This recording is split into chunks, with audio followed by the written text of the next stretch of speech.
ఏరా బాప్తీసమా?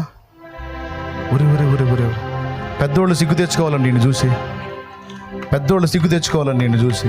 ఎందుకు తీసుకోవాలనుకుంటున్నా? దేవుని మార్గంలో నడవాలనుకుంటున్నాను. ఏం చేశాడు నీకోసం? ప్రాణం పెట్టి చనిపోయిన తర్వాత మళ్ళీ లేచాడు. మళ్ళీ లేచారు. రక్షణ పొందకపోతే ఎక్కడికి పోతావు?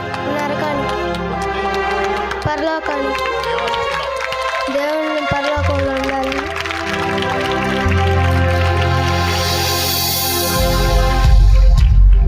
ఇప్పుడు ఎందుకు తీసుకుంటున్నాను అన్న? తర్వాత తీసుకొచ్చుగా. ఆ మాట పెద్దగా చెప్పు, వాళ్ళకి సిగ్గు వచ్చింది. నేను అడుగుతున్నాను, ఇప్పుడే ఎందుకు తీసుకుంటున్నావురా అని అడుగుతున్నాను నేను. వాడు చెప్తాడు, రేపు నాదో కాదో తెలియదు.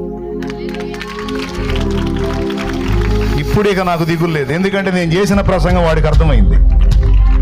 అంత చిన్న బిడ్డకు అర్థమైందంటే ఇక పెద్దలకు అర్థం కాలేదంటే ఒట్టి మాట. ఖచ్చితంగా అర్థమైద్ది. నిర్ణయం నీదే. ఒక పాట నేను పాడతా, ఎదుగో మంచి తీర్మానంతో అనేక మంది ముందుకు వచ్చారు. ఇక్కడ ఉన్న వాళ్ళల్లో ఇంకా ఎవరైనా మారు మనసు పొందకపోతే ఇదే టైం. ఇంకొకటి కూడా చెప్తున్నా, మళ్ళీ శాలేమన్నా నువ్వు నాకు బాప్తీసం ఇస్తావా అని, నువ్వు నా పేటకు వస్తావా, 5 అంచెల కంచె దాటుకొని రావాలా, నీకు చెక్కను నేను.